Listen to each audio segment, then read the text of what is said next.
ॐ सोमनाथाय नमः।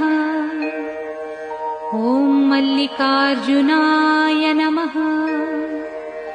ॐ महाकालेश्वराय नमः। ॐ ओंकारेश्वराय नमः। ॐ वैद्यनाथाय नमः। ॐ भीमशंकराय नमः। ॐ रामेश्वराय नमः। ॐ नागेश्वराय नमः।